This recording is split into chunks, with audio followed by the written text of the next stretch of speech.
I'm Jenna Moore. I create puppets that breathe emotion, that move like memory, that have been called the soul of modern theater. At least, that's what people used to say before I ended up in court, accused of stealing everything I ever made.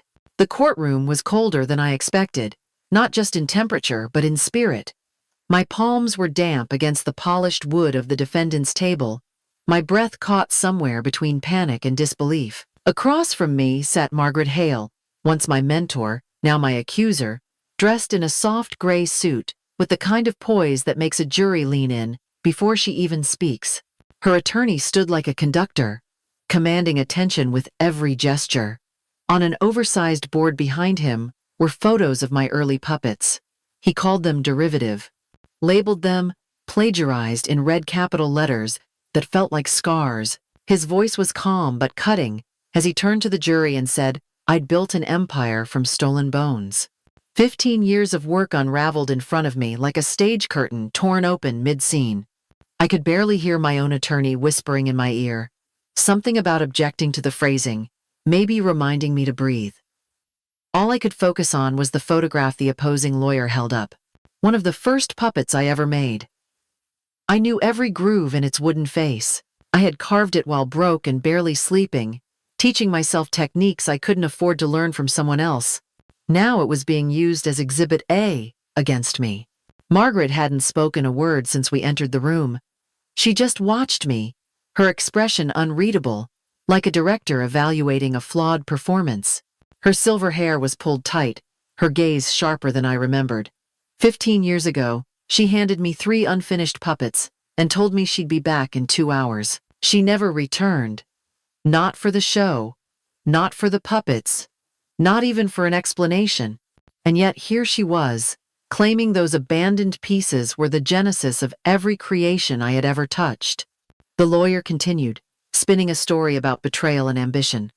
According to him, I had used Margaret's absence as an opportunity to hijack her vision and turn it into profit. He spoke of integrity and legacy, of ideas nurtured in private that I supposedly paraded as my own. The jury hung on his every word. I felt each sentence press against my ribs, like weights I couldn't shake. Behind him, another board lit up with sketches. Drawings Margaret claimed were made years before she left the theater. Some of them did look eerily similar to my later work, enough that my stomach twisted, enough to make me wonder if maybe I had absorbed more than I realized. Could I have stolen something without meaning to? I tried to speak, but the words felt stuck in cement. This was more than a lawsuit. It was a public dissection of my life's work. Every sleepless night in my cramped apartment studio, every commission I poured my soul into, every time I dared to believe I had something unique to offer the world, gone, dismantled in a courtroom slideshow. When the judge called for a recess, I didn't move. I stared at the puppets, now locked in evidence boxes on the far side of the room. Their faces looked different somehow. Smaller, fragile. For the first time in my life, I questioned if they were ever really mine. That was the moment I knew I had to find the truth. Not just for my name, not just for the court, but for the girl I used to be, sitting alone in a drafty theater, whispering to carved faces as if they could hear her. I didn't know then that the truth would be stranger than any puppet play I'd ever staged, or that the final act of this story had already been written long before I ever picked up a chisel. I was 22, fresh out of art school, still unsure if I belonged in the world of professional theater. The Moonlight Playhouse had taken a chance on me as a production assistant, and I took every task seriously, even making coffee or labeling cables. Margaret Hale was the kind of woman people whispered about, the kind who could make or break careers with a single glance. She rarely spoke to me directly, but when she did, her voice carried the weight of someone used to being obeyed. That morning, I was organizing rehearsal schedules when she walked in without a word and placed 3 half-finished puppets on my desk. Her arms were tight around them, like they were something sacred and breakable. "Keep an eye on these until I get back," she said, already turning to leave. 2 hours max. And then she was gone. The puppets sat there, still and quiet, yet impossible to ignore. One had a smooth wooden face, unfinished on one side, with hollow eyes that seemed to follow light across the room. Another was all wire and fabric, its shape delicate, like it could unravel if I breathed too hard. The third was nearly complete, with carved fingers so precise they looked like they might twitch. I didn't touch them. I couldn't. I just stared, trying to understand how something incomplete could feel so alive. 2 hours passed, then 4, then an entire day. People came and went, asking where Margaret was, needing approvals, expecting her to reappear like she always did. But she didn't. That evening, our director pulled me aside, his face pale with frustration. She had called once, briefly, said there was a family emergency, and she was taking indefinite leave. No one had seen it coming. It was chaos. Sets half-built, costumes unfinished, creative leadership gone. Everyone scrambled to fill the void. In the middle of it all, I sat frozen in front of those 3 puppets, wondering what I was supposed to do with them. No instructions. No context. Just 3 mysterious figures left in my care, like a test I didn't know I was taking.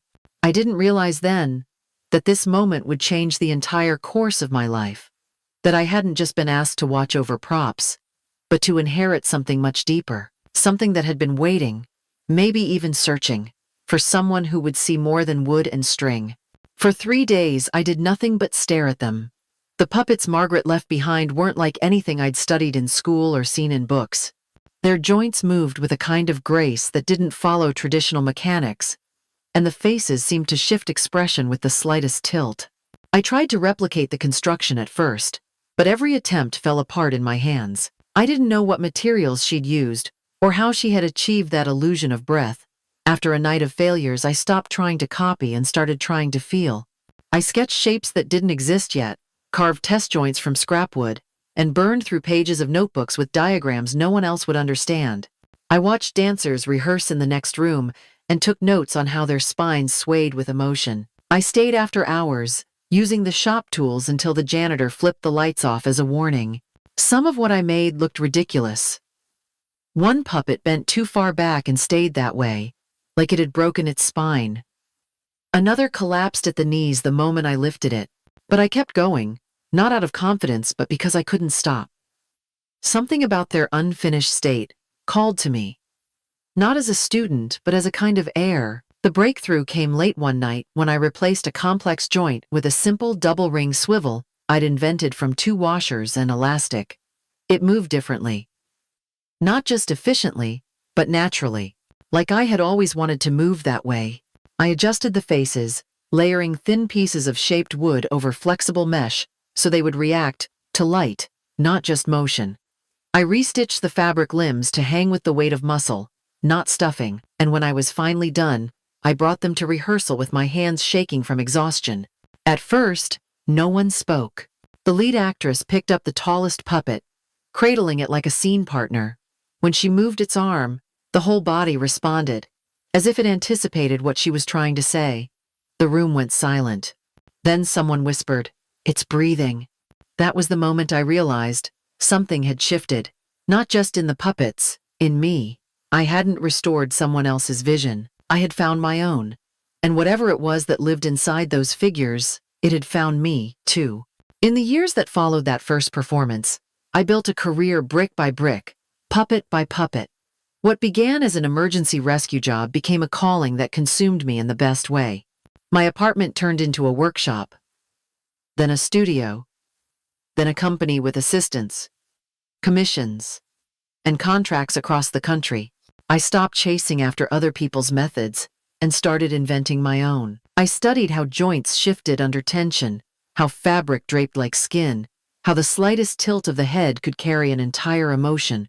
My work was featured in independent theaters, children's hospitals, and experimental galleries. Then came the museum invitation, a national exhibit on modern puppetry. One of my earliest pieces, the matriarch puppet from Remembrance, was selected as the centerpiece. I stood in the gallery on opening night, surrounded by critics, curators, and strangers whispering my name. It felt like something solid, like my work had finally earned its place.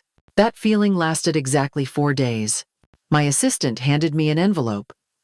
certified, requiring a signature. The return address was a law firm I didn't recognize. Inside was a formal complaint. Margaret Hale, plaintiff, versus Jenna Moore, defendant. She accused me of intellectual theft, of appropriating her unpublished techniques and passing them off as my own. The words hit harder than I expected. I laughed at first, out of shock, then sat down and read every line. She wasn't asking for credit. She wanted ownership. She claimed the original puppets contained design principles she had spent years developing. According to her, I had used those principles in every puppet I had ever made. She wanted damages, royalties, a public statement attributing all my innovations to her. It didn't feel real. I hadn't heard from her in 15 years. No phone call, no email, no warning. Now, she was trying to erase everything I had built, not just from the outside, but from within. I looked at the photos she attached. Early sketches, technical notes, diagrams that, disturbingly, mirrored some of my work. My stomach dropped. Some elements really were similar. I couldn't tell if it was a coincidence, subconscious memory, or something darker I didn't want to name. I felt like the ground beneath me was slipping away. Was I original? Or just a vessel? I called Henry, the old theater director, desperate for clarity. He remembered Margaret's sudden departure, remembered me finishing the puppets, but he had no idea what techniques she had been working on. Her process had always been secretive. That's when I realized I had nothing. No contracts, no clear record of what she gave me, or what I created from scratch. No way to prove that my work wasn't built on hers. The press got wind of the lawsuit within a week. Headlines questioned everything. Was I a genius? Or a thief? Was I honoring a forgotten legacy? Or stealing it? People who once supported me went quiet. Commissions were paused. Galleries pulled back. I stayed up at night combing through years of sketches, trying to trace where each idea had started. I wanted to believe in my own hands, but doubt crept in. What if Margaret was right? What if I had built my legacy on a lie? The legal team I hired was expensive and cautious.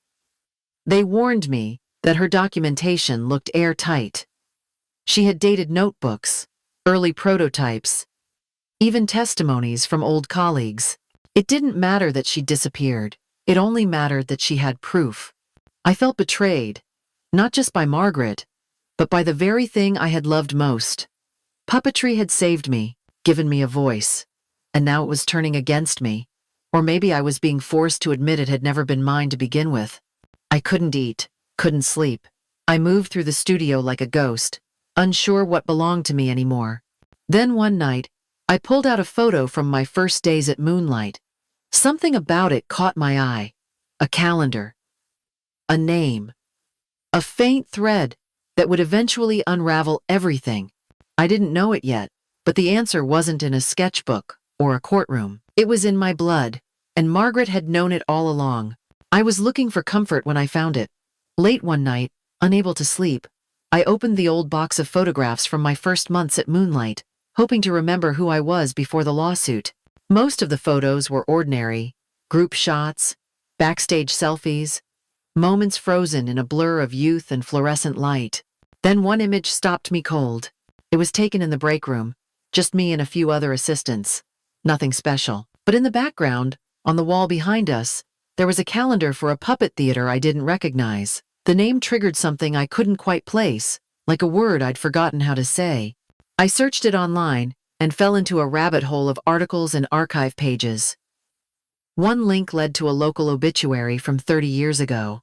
A fire had destroyed a puppet workshop run by a married couple known for pioneering new techniques in lifelike motion. The article called them brilliant, visionary, and also, tragically, survived by a daughter who was never identified publicly. There was a photo. The man's smile looked like mine. The woman had the same eyes I saw in the mirror every morning. I called my attorney at 2 a.m. I need to know if I was adopted. I didn't explain why, just insisted. It took days of legal forms and record searches. But then the truth came back, printed in stark black ink. I was adopted at age 5. My birth parents were Thomas and Eleanor Blackwell, puppet makers, the ones who died in that fire. The air left my body when I read it. Everything around me went still, like the room was holding its breath too. It made sense, and didn't. It explained why puppetry had never felt like something I learned, only something I remembered. Why did my hands move with confidence, even before I understood what they were doing? The 3 unfinished puppets Margaret left with me weren't hers. They were theirs. My parents. Their final work. Their legacy, lost in the fire and somehow, impossibly, returned to me. But there was more. My lawyer tracked down an elderly man who had been part of the same artistic circle back then. He remembered the Blackwells, remembered their designs. And he remembered one other thing. A young arts journalist who visited their studio 2 months before the fire. She took notes, asked strange questions. Her name was Margaret Hale. I sat in silence, staring at the wall, trying to fit the pieces together. She knew who I was, long before I did, and she gave me the puppets not to protect them, but to test me, to see if I would recognize them, to see if I was really theirs. I was. The courtroom was packed. Reporters lined the back wall. My attorney had just finished his closing arguments when I stood and asked to submit one final piece of evidence. The judge raised an eyebrow. Discovery was closed. I told him I had only received confirmation the night before. I stepped forward with a sealed manila envelope and placed it gently on the table. He opened it, read silently, then looked up at me. "Do they know what's inside?" he asked. I shook my head. Not yet. The room fell silent. I turned toward the jury, my voice calm in a way that surprised even me. "I'd like to share 3 documents that tell the true story of how these puppets came to be. The first, my birth certificate. Jenna Blackwell, daughter of Thomas and Eleanor Blackwell, puppet makers from Ashton, Vermont." Gasps rippled. Even Margaret flinched. The second document was an obituary from 30 years ago. A fire. 2 lives lost. No surviving records. The third was a photograph from a local arts newsletter. My parents, holding 3 puppets. The same 3. I paused and looked at Margaret. Her expression had gone completely still. Then I pulled out the last item. A notarized affidavit from Martin Rowe, an artist who worked alongside my parents. He confirmed that a young journalist named Margaret Hale had visited their studio before the fire, that she saw their designs, took notes, asked questions no outsider would think to ask. The room was breathless. My voice didn't shake when I said it. "You didn't just abandon them. You returned my birthright." Margaret's lawyer objected, something about irrelevance, but the judge waved him off. I turned fully to face her. "You hired me because you knew who I was. You saw my work in that student showcase. You recognized it, not because it was yours, but because it came from them. You knew I would finish what they started." Her eyes met Mina. She didn't deny it. The judge asked her directly, "Did you know who she was? Did you place those puppets in her care intentionally?" Margaret stood, ignoring her attorney's desperate whisper. "I did," she said. "I recognized the hands, the way she carved, the instinct. I knew she was theirs. And the lawsuit?" She looked tired. "It was never about money. It was about recognition. I wanted the world to remember where those techniques began. But they didn't begin with you," I said. "They began with my parents. And they ended with me." The judge ruled in my favor that afternoon. Declared full ownership of my work. Ordered damages for defamation. And as the courtroom emptied, Margaret turned to me. "One last time. They would have been proud of you," she said. For once, I believed her. The days after the trial felt unreal. Messages poured in from artists, friends, and strangers. Some offered congratulations, some offered apologies. But I stayed quiet, needing space to understand what had just happened. I returned to my studio and sat with the 3 original puppets in silence. They were no longer just artistic relics. They were fingerprints, DNA in wood and string, What I thought I had built from nothing turned out to be part of a larger story that had begun long before me. 1 week later, a package arrived with no return address. Inside was a leather folder, aged and weathered. It held photos of my parents, blueprints sketched in my father's hand, and a letter addressed to me in a script I didn't recognize but somehow felt familiar. The letter was from my mother, written for my 6th birthday. A birthday she never lived to see. She told me I had curious hands. I saw things most people missed. That puppets respond best not to control, but to care. Her words didn't break me. They steadied me. For the first time, I felt whole. 3 months later, I opened an exhibition titled Returning Home. The walls held restored pieces by my parents, displayed for the first time in decades. Beside them were my own works, the evolution of their spirit through my hands. In the center stood one new puppet. She was unlike anything I had ever made before. Her frame used my father's signature joint system, re-engineered with a flexible spine technique I developed last winter. Her eyes followed motion like my mother's original mirrored glass design. And in her arms, a subtle movement trick, a floating elbow design, Margaret's contribution. The placard read, "Built from the past, brought to life by the future, with acknowledgement to all those who carried the flame." I didn't need revenge. I needed truth. And part of that truth was that Margaret had preserved something others would have let die.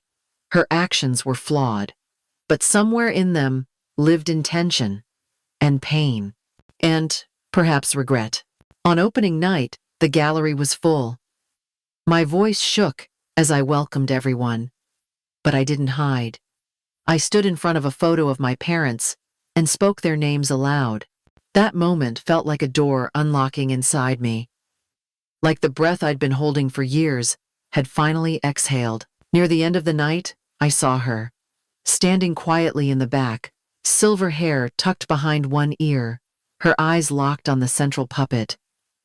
We didn't speak. She gave me a slow nod and left before anyone noticed she'd been there. It wasn't forgiveness, but it was something close. As I watched people gather around the exhibit, I thought of what my mother wrote. That care brings puppets to life. And maybe it's the same with people. We don't need perfect stories. We just need to claim them, shape them, pass them forward. The child who once whispered to unfinished puppets had come home. Not with fury, but with hands steady enough to carry a legacy forward, one piece at a time.